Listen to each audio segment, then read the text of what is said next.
Cordial saludo, mi nombre es Karen Vanessa Parra Calderón, soy estudiante del programa de Ingeniería Industrial de la Universidad Abierta de Distancia UNAD.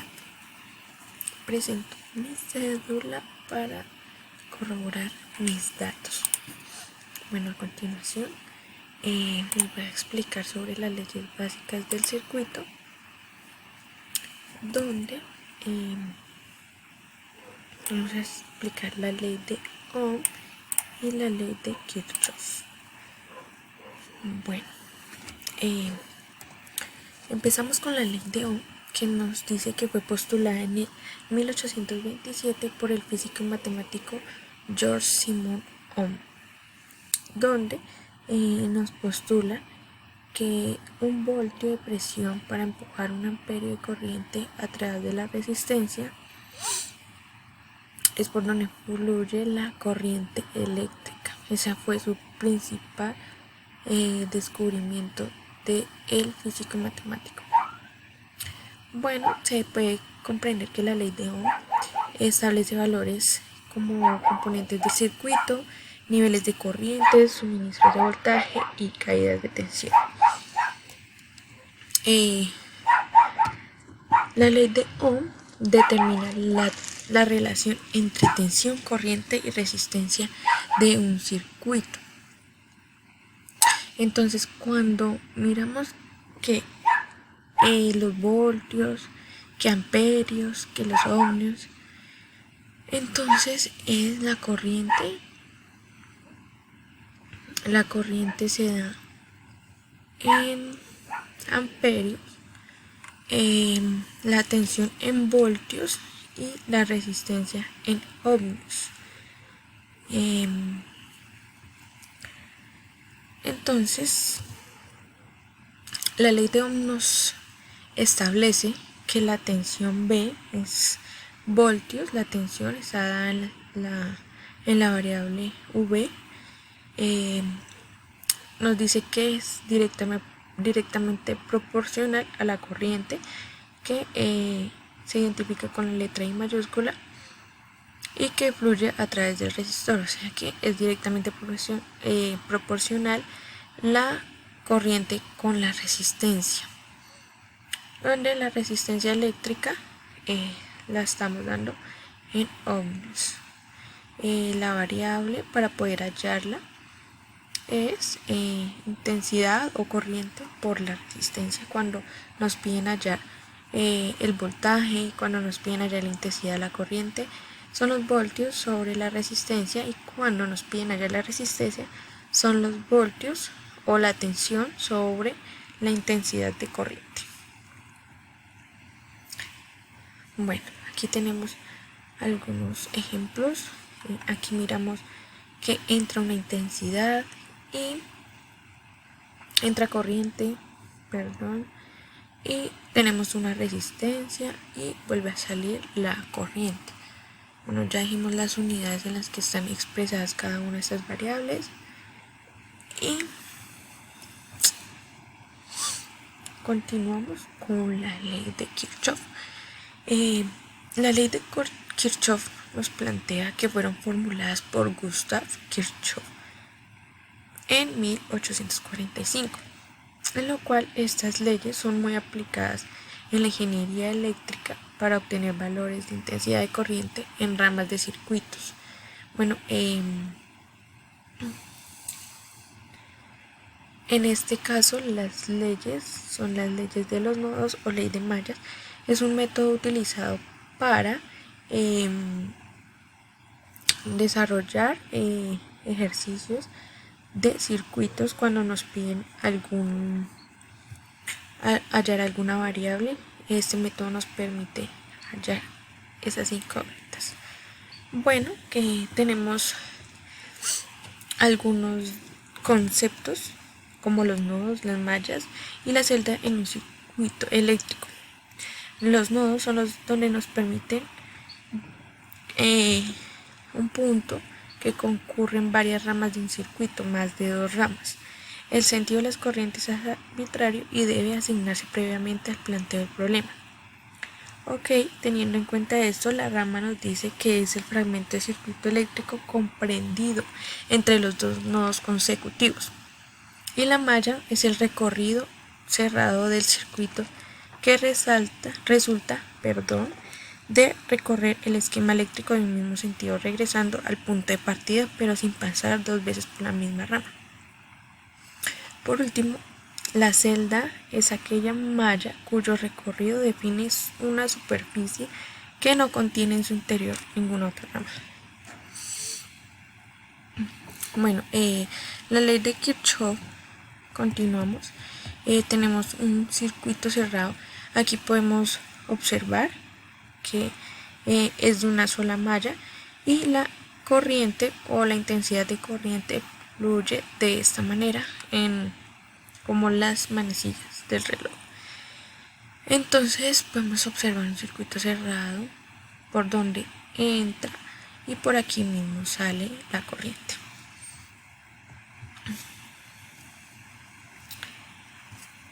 Aquí podemos comprender los nodos eléctricos, donde cada puntico de estos es un nodo.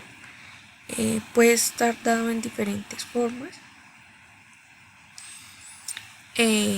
Aquí podemos observar que es una malla con 5 resistencias.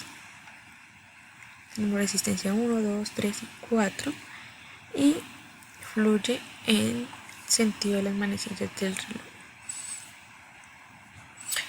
Bueno, tenemos la caída del voltaje, o también conocida como la pérdida de tensión, que es la disminución del voltaje que se produce cuando pasa por algún componente eléctrico. Esta reducción ocurre cuando se intercambia la energía eléctrica por algún otro tipo de energía como calor o movimiento mecánico. Bueno, aquí podemos ver los voltajes y un ejemplo de cuando ocurre la caída de voltaje. Bueno, tenemos un ejemplo de aplicación de la ley de Kirchhoff entonces que para calcular la caída de voltaje de cada componente dentro de un circuito eléctrico necesitamos hacer uso de la ley de Ohm, ya que esta nos ayuda a identificar los datos que tenemos, ya sea de voltaje, corriente y resistencia, que ya lo hemos dicho anteriormente, y las unidades y cada una de las ecuaciones para hallar. Continuar. Entonces, el enunciado nos dice que para calcular la corriente total de este circuito de resistencias, primero debemos conocer la resistencia total del circuito y luego aplicar la fórmula de ley de Ohm para saber la corriente total que circula. En el siguiente ejemplo vamos a ver una fuente de alimentación de 9 voltios, o sea que debemos tener en cuenta las variables. 9 voltios y tres resistencias de diferentes valores. Para poder utilizar la ley de voltaje necesitamos realizar una serie de pasos. Primero debemos analizar si es un circuito de resistencia en serie, paralelo o mixto. Según sea el caso, debemos simplificarlo hasta quedar con un circuito en serie. Una vez que tenemos simplificado el circuito, debemos sacar la resistencia total para seguir al último paso. Y por último, usando la ley de Ohm, debemos sacar la corriente, que recordemos que la intensidad de corriente es igual al valor de la tensión sobre la resistencia. Una vez se obtiene la corriente total del circuito, tenemos que utilizar la fórmula voltios es igual a la intensidad de corriente por la resistencia para calcular las caídas de voltaje en cada una de las resistencias eléctricas. Bueno, aquí para saber si hicimos los cálculos exactos, debemos sumar las caídas de voltaje de cada uno de los componentes y nos debe dar un aproximado al voltaje inicial. En resumen, la ley de voltaje de Kirchhoff es fundamental para poder analizar y diseñar circuitos eléctricos, ya que es una aplicación que nos permite conocer algunas características importantes de la cantidad de voltaje, su reducción, las caídas de tensión, cada una de estas variables. Bueno, la ley de corriente de Kirchhoff nos indica que también es conocida como la ley de nodos de Kirchhoff.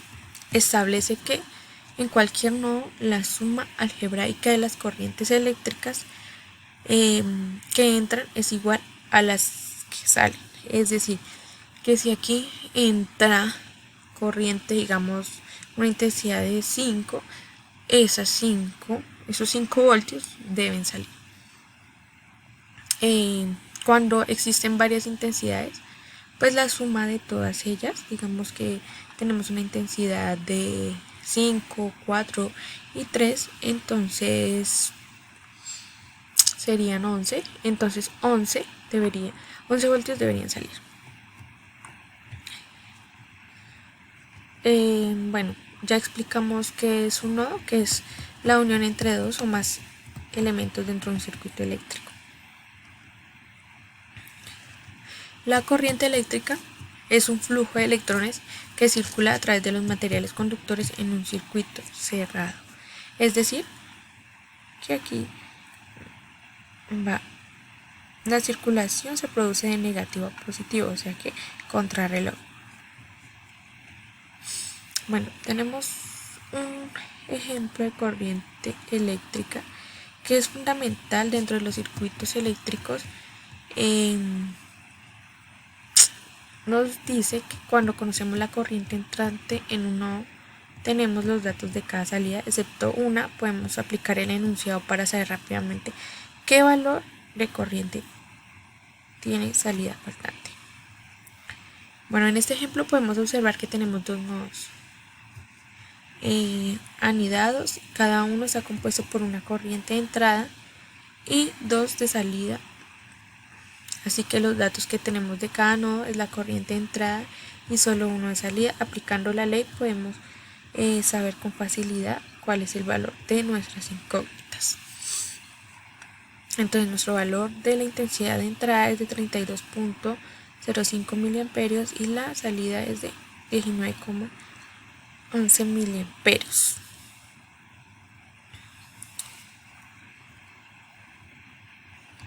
Entonces nos dice que para resolver este ejercicio simplemente tenemos que usar esta ley para reemplazar valores, o sea que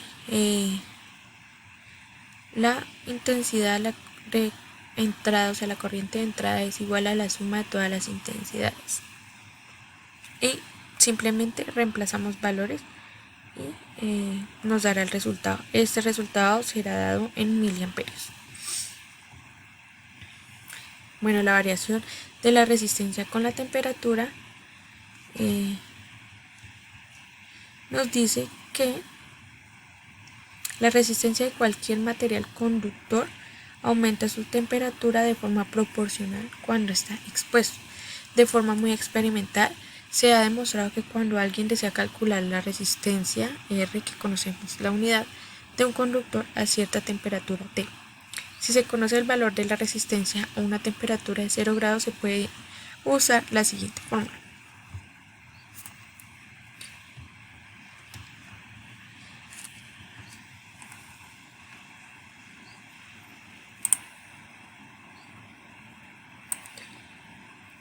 Permítanme un momento que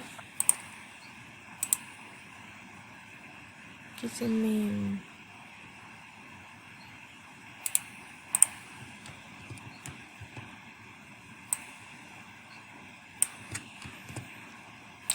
ponerla por aquí, doctor.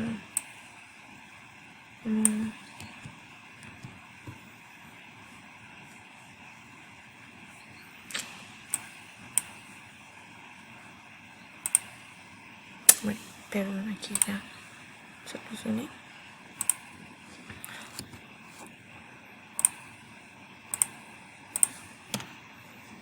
Bueno, cuando una resistencia es de temperatura cero o temperatura ambiente, nos dice que el conductor de cierta temperatura está expresada en ohmios, la resistencia. Y R0 es la resistencia del conductor en ohmios a grados centígrados. Y ese simbolito es alfa, coeficiente de temperatura y la intensidad de material conductor en grados centígrados a la -1. Indica la variación relativa del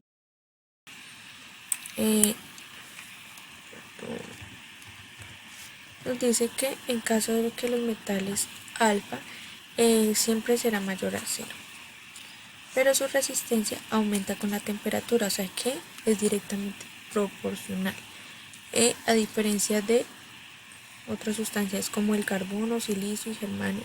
El valor de alfa es negativo porque su resistencia eléctrica disminuye con la temperatura, o sea que existe una división y es inversamente proporcional. Aquí miramos que notamos que el carbono es negativo, de tal manera que es un fenómeno que ocurre en algunas sustancias cuando alcanzan temperaturas muy bajas. Así que podríamos decir que logran alcanzar 0 en absoluto. En ese punto la resistencia eléctrica de algunos metales es prácticamente 0, lo cual significa que los electrones libres se pueden desplazar sin dificultad a través de la red cristalina. Esto produce el fenómeno que se conoce superconductividad eléctrica. Bueno, hasta ahí van los conceptos de circuito. Ya miramos la ley de Ohm, la ley de Kirchhoff y cómo se comporta la resistencia ante la temperatura. Así que vamos a continuar con la pregunta problematizadora correspondiente al estudiante 1, que nos dice que en qué consiste un cortocircuito y mencionar y describir algunos de los mecanismos protectores contra la sobrecorriente. Es decir, que hay una elevada tensión que entra. Primero debemos saber qué es un cortocircuito. Así que un cortocircuito es una falla eléctrica que se produce cuando dos conductores de distinta polaridad o fase entran en contacto físico entre sí. Habiendo perdido la cobertura aislante entre ellos, se puede producir tanto en circuitos de corriente alterna como de corriente continua. No sé si de pronto en nuestras casas o algo se ha visto algo parecido, que no podemos unir los cablecitos del neutro y del lineal, que es el que pasa corriente, porque va a haber, mejor dicho, un corto que va como a explotar, a pasarnos corriente o algo. O sea, cuando nosotros hacemos una instalación, debemos siempre aislar con cinta para que estos dos cables nunca se choquen. Para un método, para que a veces los cortocircuitos también se producen por una alta de tensión, por ejemplo, cuando llueve, cuando truena, mejor dicho, se eleva la luz y por eso muchas veces ocasiona cortocircuitos. Pero para esto, siempre en un circuito debe haber un polo tierra, que ese es el que protege cuando existen los rayos y cuando truena, para evitar daños. Existen estos aparaticos que se llaman vasistores, que controlan la tensión de las líneas, por ejemplo en nuestras casas, que son colocadas en los tacos, por decirlo así. Así que existen tres casos diferentes: sobre tensiones transitorias y sobre tensiones permanentes, y por último sobre tensiones combinadas. Así que vamos a ver cada una de ellas. Las transitorias pues son las básicas, que podemos observar que es nos sirve para que es lo normal de una instalación pequeña como de nuestro hogar. Y las transitorias es porque es de pasada, mejor dicho, los cortos no son tan extensos. Y sobre tensiones permanentes, donde podemos usar acá arribita, que permanentes nos dice que es existen cortocircuitos o sobretensiones permanentes, es decir, a largo plazo, o sea, se demoran un poquito y esto puede ocasionar daños. Así que estos aparaticos, los varistores, son para controlar eso y que la tensión no sea, mejor dicho, pasa al circuito y no ocasione daños. Y las sobretensiones combinadas, o sea que en este caso sería, o sea, lo más de alto riesgo, que sería la combinación de las transitorias y las permanentes. Así que para esto necesitamos un varistor más grande que regule la tensión para que pase al circuito o a la instalación que tengamos. Bueno, estas son las referencias bibliográficas y la ley de Ohm, de la ley de Kirchhoff y de la ley de Kirchhoff, de la ley de corriente y de voltaje. Usamos como referencia básica Mecafenix, Ingeniería Mecafenix, una página donde encontramos muchos conceptos que nos van a servir a través de este curso. Bueno, esto sería todo. Muchas gracias. Recuerden, mi nombre es Karen Vanessa Parra Calderón y pertenezco a la Universidad Abierta de Extensión. Gracias.